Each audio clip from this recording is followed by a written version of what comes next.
January 8th, 1943, 11:47 a.m. Comrie Camp, Perthshire, Scotland. Cold light filtered through barred windows, turning the converted school gymnasium grey as slate. Christa Bauer sat on a wooden bench with her wrists manacled to a chain that ran through an iron ring bolted to the wall behind her. The chain allowed perhaps 18 inches of movement, enough to eat with difficulty, enough to lie on the bench if she curled awkwardly, not enough to stand fully upright or walk more than a shuffling step. The manacles had worn grooves in her wrists over the past 43 days, red indentations that had progressed from painful to numb to a dull ache that never quite disappeared. She was 29 years old. Before conscription, she'd been a librarian in Cologne, cataloging books and helping students locate research materials. The Wehrmacht had drafted her into the Nachrichtenhelferinnen in 1941. Signals auxiliary, radio operations, nothing glamorous but essential enough that when British forces captured her unit outside Caen in November 1942, she'd expected execution as a communications specialist. Instead, she got chains. The gymnasium held 19 German women, all chained to walls or support pillars in arrangements that prevented movement beyond minimal radius.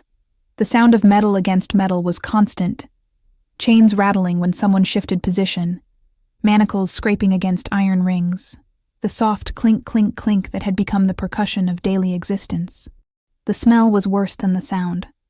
19 women with limited access to washing facilities, buckets for sanitation, wool blankets that never quite dried in Scotland's perpetual damp. The cold was relentless. Christa couldn't remember what warmth felt like. Beside her, chained to the same wall section but 8 feet distant, Erica Roth whispered, "They're coming early today." Christa heard the footsteps before she saw the guards. 2 sets of boots on wooden floor, measured pace, not rushed. She braced herself instinctively, not from fear of violence exactly, but from the helplessness of being restrained when people approached. 43 days in chains had rewired her nervous system. Every footstep meant vulnerability. Every approach meant she couldn't retreat, couldn't defend, couldn't even turn away. The guards were British Army, red-haired sergeant whose name Christa had never learned, and a younger private who looked uncomfortable with the entire situation. They carried keys and clipboards, routine inspection manifest. The sergeant moved down the line of chained women, checking manacles for tampering, verifying security. When he reached Christa, he paused, examining her wrists with professional detachment. "Bleeding again," he noted to the private, voice matter of fact. He made a notation on his clipboard.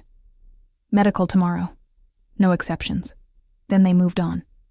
Inspection complete, they left. The gymnasium door closed with a heavy thud, bolt sliding home from the outside. Locked in, chained up. Alone except for each other. Christa looked at her wrists. The sergeant was right. The left manacle had rubbed through scabbed tissue to fresh blood. Thin trickle. Not serious, but persistent. She'd stopped trying to adjust the chains to prevent rubbing. There was no position that didn't cause damage. The metal was simply harder than skin, and time was on the metal's side. If this makes you question everything you thought you knew, you're paying attention. Subscribe now. These stories deserve to be heard. The chaining had begun on November 27th, 1942, 3 weeks after Christa's capture. She'd spent those initial weeks in standard prisoner holding, cramped but not deliberately cruel, adequate food, minimal but functional sanitation. Then Captain Morrison assembled all female prisoners in the camp yard and read an official statement. By order of the War Office, all German prisoners of war are to be placed in restraints as reciprocal measure following German treatment of British prisoners captured at Dieppe. This is retaliation under international law. You will remain restrained until German forces cease their similar treatment of Allied prisoners. Compliance is mandatory. The statement meant nothing to Christa initially. She knew nothing about Dieppe, nothing about shackling, nothing about the diplomatic crisis that had escalated from military operation to prisoner abuse to international incident. She only understood that guards were approaching with chains and manacles, and resisting would accomplish nothing except injury. The manacles were British Army issue, designed for temporary restraint during transport, not prolonged wear. They consisted of iron cuffs connected by short chain links, perhaps 8 inches between wrists, with longer chains running to fixed anchor points. The cuffs were one size fits all, which meant too loose for some women's delicate wrists, allowing movement that caused chafing, and too tight for others, causing immediate circulation problems. Krista's were loose. She could rotate them completely around her wrists, which meant constant friction. The first week was agony. Every movement produced pain as manacles ground against bone and skin. The restricted radius meant she couldn't stretch, couldn't exercise, could barely manage personal hygiene. The psychological impact was worse than physical discomfort. Chains transformed women into objects, restrained not for security, but for symbolism. They weren't escape risks. Where would they go on a remote Scottish hillside, identifiable as German by accent and appearance? The chains existed purely as retaliation, as message to Germany that mistreatment of British prisoners would be answered in kind. By the second week, Krista's wrists had developed raw patches that oozed clear fluid and stained her uniform cuffs with pinkish discharge. By the third week, the wounds had scabbed but never healed because constant movement prevented recovery. By the fourth week, she'd developed a technique of moving minimally, conserving energy, existing in a state of reduced animation that made the chains almost bearable. Other women hadn't adapted as well. Liesl Hartmann, chained to a pillar near the center of the gymnasium, had developed what the guards called shackle psychosis, a blank-eyed withdrawal where she barely spoke, barely ate, barely seemed present. She'd been a schoolteacher from Munich before the war. Now she stared at her manacles hour after hour, silent and unreachable. Berta Schmidt, chained near the windows, had gone the opposite direction. Furious, raging against restraints, shouting in German that someone should hear, that this violated Geneva Convention, that they were women, not soldiers. Her fury had exhausted itself by week 3. Now she sat quietly, chains slack, eyes dead. Medical care was minimal. A British Army doctor, Captain Harris, 40-something, perpetually exhausted, visited weekly to check for serious injuries or infections. He treated the worst abrasions with iodine that burned viciously, wrapped some wrists with bandages that quickly became filthy and useless, and made notes on a medical log Krista never saw. He didn't apologize for the chains or offer comfort. He simply documented damage, treated what he could, and left. This was policy, not his invention, and protesting accomplished nothing. Food arrived 3 times daily, carried by guards who unlocked the gymnasium door, distributed tin plates with bread and soup or stew, collected empty plates 20 minutes later, and departed. The ration was adequate, approximately 2,200 calories, enough to prevent starvation, but not enough for comfort. Eating while chained was awkward. The short chain between wrists limited range of motion, forcing women to bring plates close to their faces rather than raising spoons normally. Spills were common. Krista had learned to eat slowly, mechanically, without pleasure. The cold was relentless. Scotland in winter was wet and biting, and the gymnasium's heating was minimal, a single coal stove in one corner that barely warmed a 10-foot radius. Women chained near the stove were relatively comfortable. Krista, chained against the far wall, might as well have been outside. She'd been issued 2 blankets, wool and moth-eaten, that she wrapped around herself constantly. They smelled of mildew and previous occupants, but provided essential insulation against cold that seeped through stone walls and wooden floors. The worst part wasn't physical discomfort, it was helplessness. Krista had always been competent, independent, someone who solved problems through action. Chains eliminated action. She couldn't pace when anxious, couldn't retreat when overwhelmed, couldn't even scratch an itch on her back without contorting painfully. The chains reduced her to passivity, to waiting, to enduring with no agency beyond how she chose to interpret suffering. By early January, 43 days into restraint, Krista had developed a mental discipline. Divide time into small units. Survive until next meal. Survive until next medical inspection. Survive until next week. Don't think about months ahead. Don't think about liberation or release or normal life. Just survive the next few hours. Repeat. The other women had found similar strategies. Erica Roth, chained nearby, had memorized poetry, reciting Goethe and Schiller silently to herself. moving her lips soundlessly, exercising her mind when her body was forcibly still. Greta Bauer, chained near the door, taught herself English by listening to guards' conversations and repeating phrases until pronunciation improved. Small rebellions against the passivity that chains imposed. On January 15, 1943, 49 days after the chaining began, something changed. Captain Morrison entered the gymnasium with Sergeant Williams and 3 other guards. They carried keys and bolt cutters and expressions Krista couldn't read. Not hostile exactly, but not friendly either. Professional neutrality, the face of people implementing policy they hadn't created. Morrison stood in the center of the gymnasium, clipboard in hand, and read another official statement. By order of the War Office, effective immediately, restraints on German prisoners of war are to be removed. This follows cessation of similar German restraints on British prisoners. You will be unchained but remain confined to camp. Standard prisoner protocols resume. Do you understand? The words registered intellectually before emotionally. Unchained. Restraints removed. Krista stared at her manacles. Dull iron. 49 days of constant wear. Grooves worn in her wrists. And couldn't process that they might be removed. The chains had become part of her body, like a scar or a limp. The idea of existing without them felt impossible. Sergeant Williams approached her section of wall. He selected a key from the ring at his belt, inserted it into the lock mechanism on the iron ring where her chain was secured, and turned. The chain went slack. Then he unlocked the manacles themselves, one wrist then the other, metal cuffs springing open with small clicks that sounded impossibly loud in the quiet gymnasium. The manacles fell away. Krista's wrists were suddenly bare, exposed, vulnerable. She looked down at them.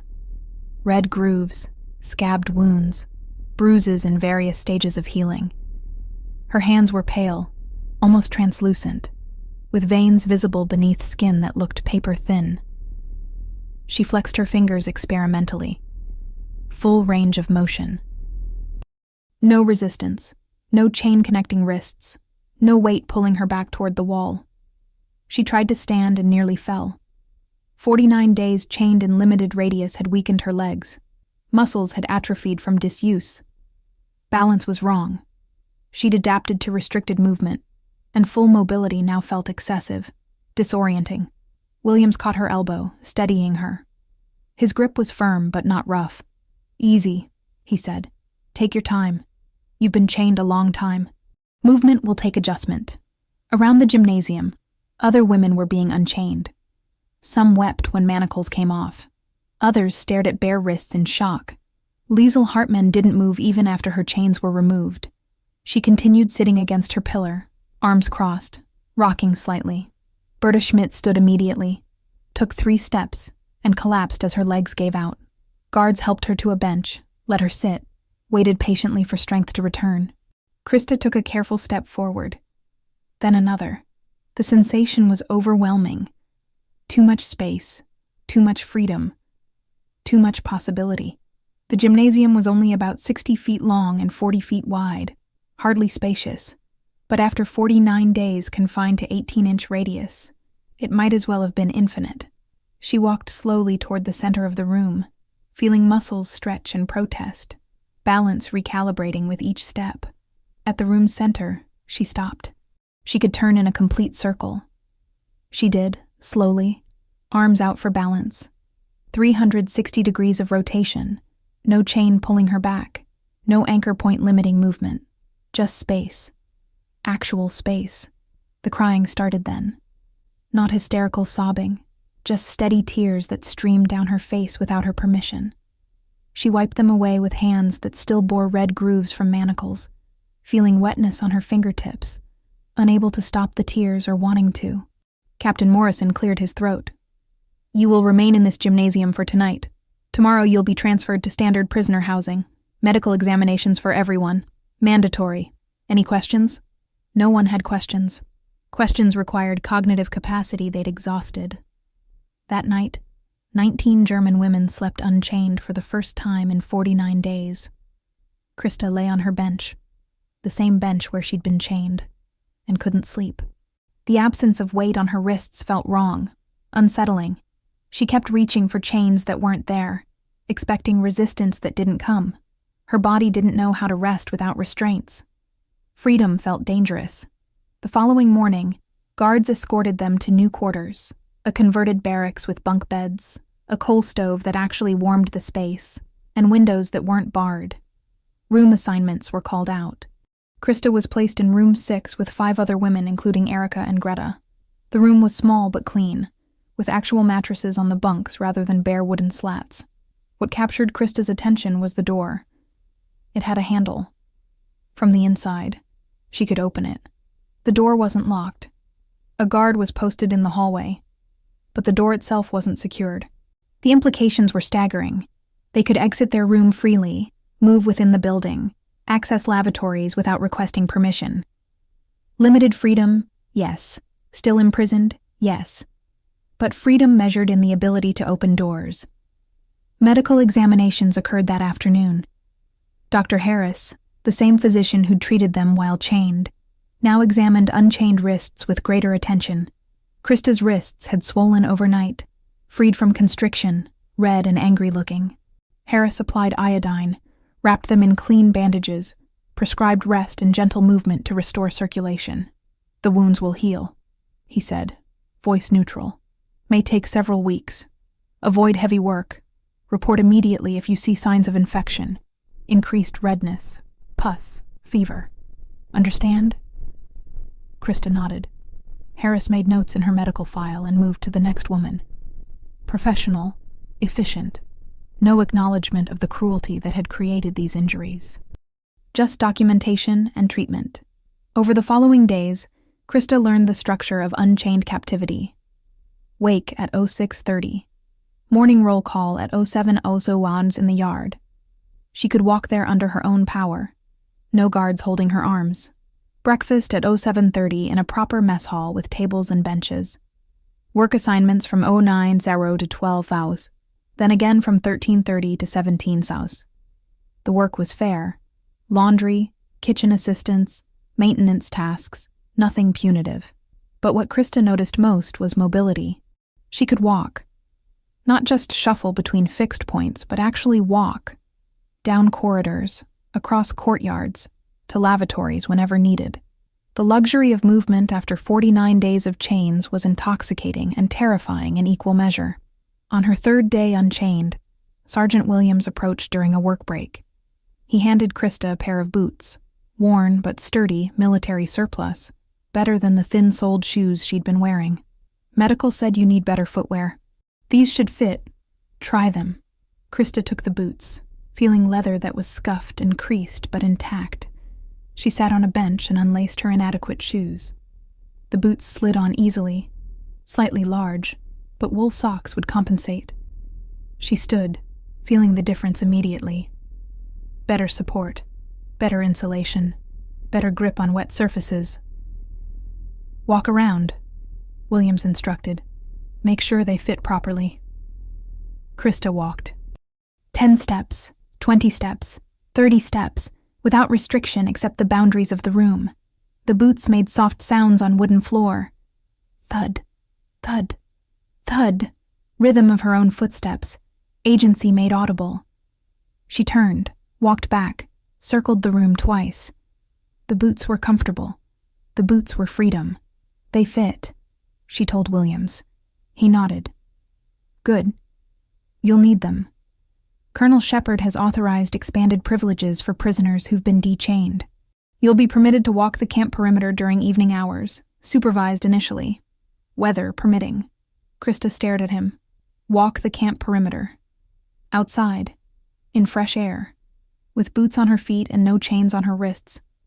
The concept seemed impossible. That evening, Sergeant Williams assembled a group of 12 women, those whose medical examinations had cleared them for physical activity. He led them outside into cold Scottish air that smelled of pine and damp earth. "Follow me. Stay together. We'll walk the fence line. About a 1/4-mile circuit. Don't touch the fence. Don't attempt to wander off. Just walk." They walked.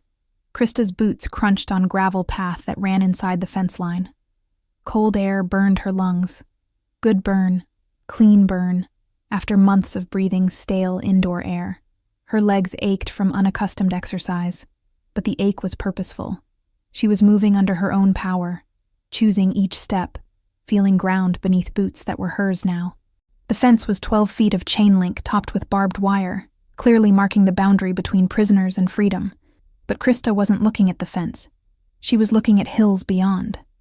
Rolling Scottish landscape, dark green in fading light, patches of snow on high ground. She'd seen these hills through barred windows for months. Now she was outside, walking, boots carrying her forward, and the hills were real rather than distant images. They completed the circuit, quarter-mile as promised.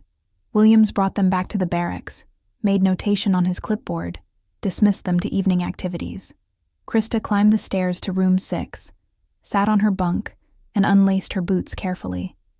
Her feet were sore but alive. The boots sat on the floor beside her bunk, leather creased and worn, carrying the scent of whoever had owned them previously, but they were hers now. Evidence that she could walk. This wasn't sentiment. It was policy, though Krista wouldn't understand the full framework for weeks. The British approach to the shackling crisis, officially known as the Dieppe Raid Reprisal, had been calculated and limited. When German forces had shackled British prisoners captured at Dieppe in August 1942, the British War Office authorized reciprocal shackling of German prisoners. But implementation was carefully controlled. Manacles designed for temporary restraint, medical monitoring mandatory, and explicit orders that shackling was protest gesture rather than permanent condition. The policy rested on 4 calculations. First, diplomatic pressure. Demonstrating willingness to retaliate might pressure Germany to cease their shackling. Second, domestic morale, showing British public that government protected captured soldiers. Third, maintaining moral high ground. Even while retaliating, British forces maintained medical care, adequate food, and standards that differentiated them from actual torture. Fourth, exit strategy. The retaliation was explicitly temporary, designed to be reversed once Germany ceased similar treatment. By January 1943, diplomatic channels had produced German agreement to end shackling. British reciprocal shackling ended immediately, but the psychological damage remained. 49 days in chains had altered the women's relationship to freedom. Being unchained didn't automatically restore trust or autonomy. It required gradual relearning that freedom was real and wouldn't be arbitrarily withdrawn. Colonel Shepard, camp commandant, understood this. His policy memo stated, "Prisoners who've endured prolonged restraint will require graduated return to normal prisoner protocols. Expand privileges incrementally. Supervised walks initially, extending to unsupervised as trust builds. Treat with dignity, but maintain security. Remember these are war prisoners, not criminals, and restraint was retaliatory policy, not punishment for individual behavior." Over the following weeks, Krista's world expanded in careful increments. The evening walks became daily routine. Weather permitting, always supervised by Williams or another guard. Always the same quarter-mile circuit, but familiarity bred comfort. By the second week, Krista no longer felt her heart race when walking the perimeter. By the third week, she could focus on surroundings rather than on the simple act of walking. By the fourth week, she noticed details. Which trees were beginning to bud, where mud made the path treacherous, how sunset colored the hills different shades of purple and gold. Her boots became companion and symbol. She cleaned them nightly, using a scrap of cloth and water to remove mud and debris. She mended a split seam with thread scrounged from the workroom, ensuring the boots remained functional. They were the best footwear she'd owned since before the war. Certainly better than anything she'd have in Germany now, where leather was scarce and shoes were wooden clogs or fabric wrapped around cardboard. These boots were real, solid, enabling mobility that felt precious beyond reasonable measure. In March, an incident occurred that tested the new equilibrium. A prisoner, Kathe Dietz, 23 from Hamburg, tried to walk beyond the authorized perimeter during an evening walk. Not an escape attempt exactly, just wandering toward the fence to look at something in the distance. Sergeant Williams stopped her immediately, voice sharp. "Dietz, back to the path, now." Kata didn't move fast enough.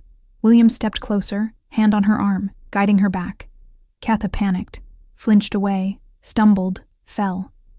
The fall was minor, nothing injured except dignity. But William's response was immediate. He helped her up, checked for injury, then said quietly, "You know the rules. Stay on the path. Don't test boundaries. I don't want to revoke walking privileges, but I will if necessary." "Understood?" Kata nodded, shaken. The incident ended without further consequence. But that evening in room 6, women discussed what it meant. Erica was practical. "They give us freedom incrementally. We have to prove we won't abuse it." Keta was stupid to wander off. Greta was angrier. "We're still prisoners. The boots and walks don't change that. They're just longer chains." Krista said nothing, but privately agreed with Erica. The boots and walks were privileges, not rights. They could be withdrawn as quickly as they'd been granted. The key was demonstrating trustworthiness, not attempting escape, not pushing boundaries, showing that freedom could be handled responsibly. If you're beginning to see how deeply propaganda shaped every corner of this war, and how fragile those illusions were, subscribe now. The full picture is always more complicated than the myths. In April, Krista developed an infection in her left wrist. The wounds from manacles had healed outwardly, but something beneath the surface had festered. The wrist swelled, hot to touch, with red streaks radiating up her forearm. Dr. Harris examined it. Expression grim. Cellulitis. Bacterial infection, probably entered through the shackle wounds. "We'll treat with sulfa drugs, but you need to rest. No work. No evening walks until this clears." The enforced rest was maddening. Krista sat in room 6 while others went about daily routines. Worked, walked, lived. Her boots sat unused beside her bunk. Reminder of mobility she'd temporarily lost. The infection responded to antibiotics. Redness faded, swelling decreased, pain subsided, but recovery took 2 weeks. 2 weeks of watching others walk while she remained confined. When Harris finally cleared her for activity, Krista laced up her boots with hands that trembled slightly. 2 weeks without walking felt like 2 months. She joined the evening walk group, fell into step behind Williams, and nearly wept at the simple pleasure of moving again. May brought unexpected grace. Colonel Shepard announced expanded privileges. Prisoners may walk the camp perimeter unsupervised during designated evening hours, 18 gas to 20. Gates will be monitored, but guards won't accompany you on the walks themselves. This is conditional.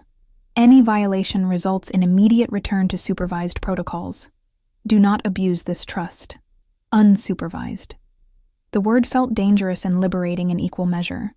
That first evening, Krista walked the perimeter alone, boots carrying her forward with no guard presence.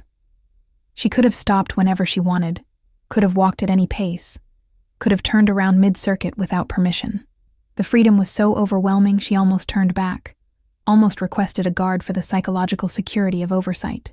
But she continued. One foot, then the other. Boots on gravel, hills in the distance, cold evening air and the sound of her own breathing. She completed the circuit, returned to the barracks, and sat on her bunk in stunned silence. She'd walked freely. No chains. No guards. Just her and the boots and the choice to move. Over the following weeks, the evening walks became ritual. Krista walked every evening weather permitted. Same circuit, same pace, finding meditation in repetition. The boots wore down gradually, leather thinning, soles developing smooth spots from friction. She continued maintaining them, aware they wouldn't last forever, but determined to extend their life as long as possible. In June, male privileges began. Krista wrote to her sister in Cologne, carefully wording the letter. "I am well and healthy. I work and walk daily. The camp is strict but fair. I hope you and Mother are safe. The war seems far away here. Krista." She didn't mention the chains or the infection or the 49 days of helplessness. Those details felt too raw, too likely to be misinterpreted. But she hoped the subtext was clear. She was surviving with dignity intact. Her sister's response arrived in August. The envelope was thin, addressed in handwriting Krista barely recognized. "Cologne is destroyed. Our neighborhood is rubble. Mother died in a bombing raid in April. I'm sorry to tell you this way, but you deserve to know. The house is gone. Everything is gone. I'm living with Aunt Helga in the countryside. British occupation forces are strict, but they haven't shot anyone yet. Come home when you can. We'll rebuild. Anna. Krista read the letter 3 times, each reading deepening the hollow feeling in her chest. Her mother was dead. The house was gone. Everything she'd known had been bombed into rubble while she'd been learning to walk in borrowed boots. The guilt was immediate and irrational. Guilt that she'd been relatively safe while her family suffered.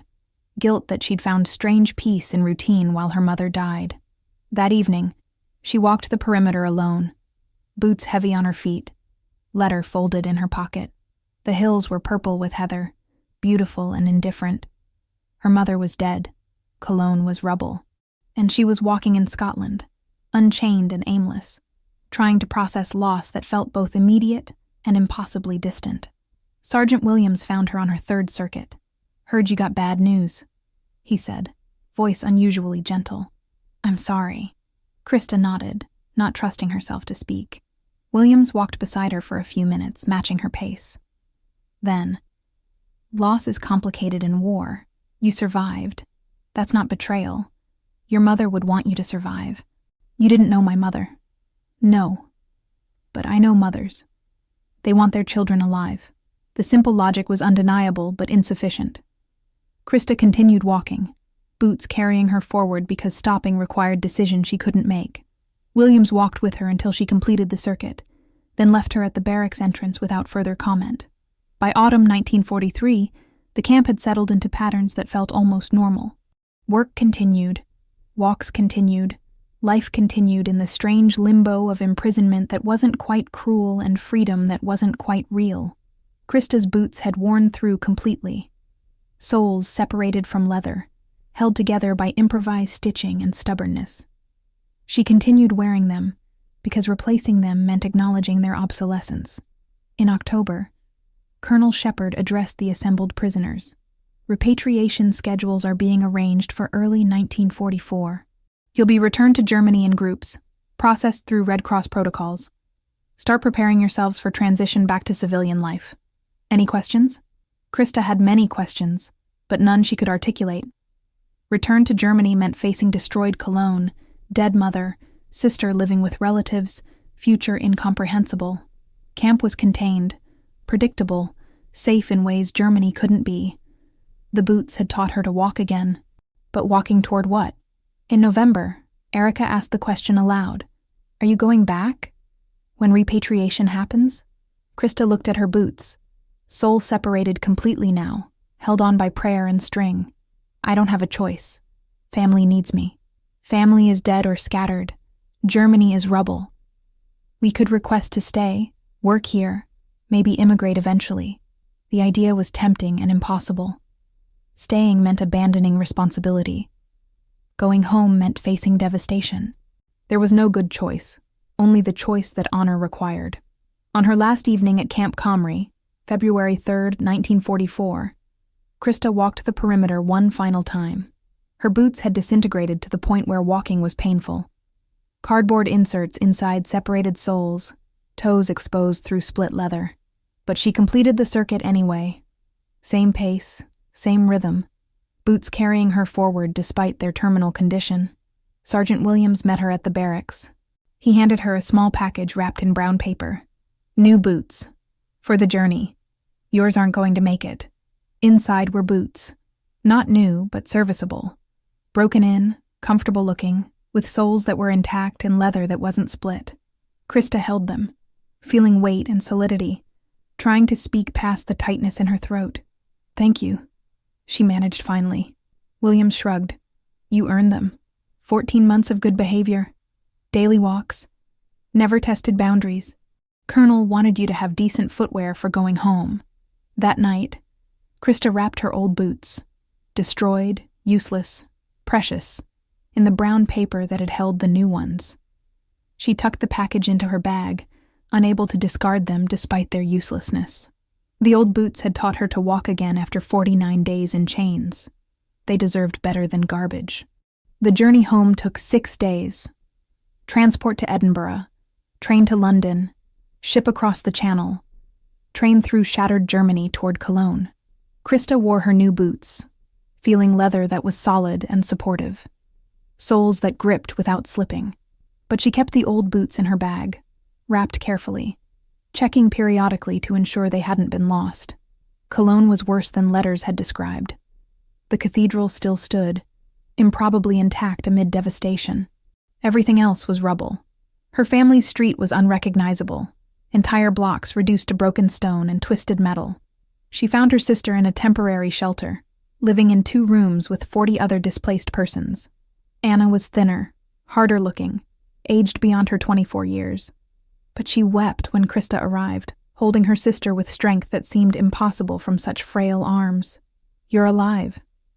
You walked back to us. Thank God you walked back." Decades later, in a rebuilt Cologne apartment, Krista Bauer, married now, widow, mother of 1, grandmother of 4, kept a pair of destroyed boots on a shelf in her study. The leather was cracked and brittle with age, soles completely separated, laces rotted away. They were garbage by any reasonable standard. But she'd kept them for 50 years, moving them from apartment to apartment, shelf to shelf, refusing to discard them despite her family's gentle suggestions. Her grandson, 22 and curious about family history, asked about them one afternoon while helping her sort papers. "Oma, why do you keep those old boots? They're falling apart."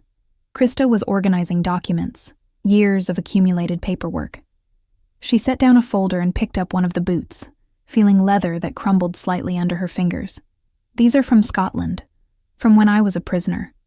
They taught me to walk again." "Walk again? Were you injured?" "Not physically, but I'd been chained for 49 days. When they removed the chains, I'd forgotten how to move freely. These boots helped me remember." The boy looked confused, his understanding of war shaped by history classes that reduced complexity to clear narratives. "Why did they chain you?"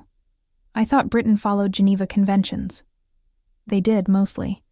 The chaining was retaliation. Germany had chained British prisoners, so Britain chained us. It was policy, not cruelty exactly. But it taught me something important." "What?"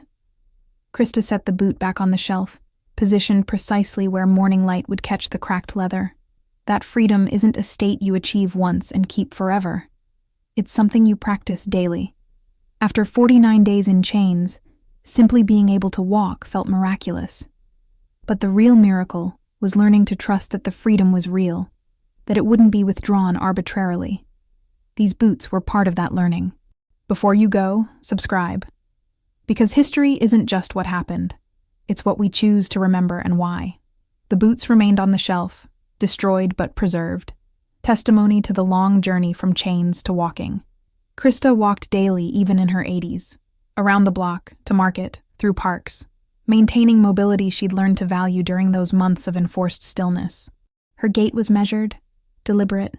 Boots, modern ones, comfortable orthopedics, carrying her forward with the consciousness of someone who remembers when walking was privilege rather than assumption. The old boots sat in morning light, cracked leather and separated soles, testament to the truth that freedom is always learned gradually. That 49 days in chains teaches lessons that decades can't erase. That the ability to walk, simple, ordinary, easy, is a miracle we forget until it's taken away. That sometimes civilization is measured not in grand gestures, but in small ones.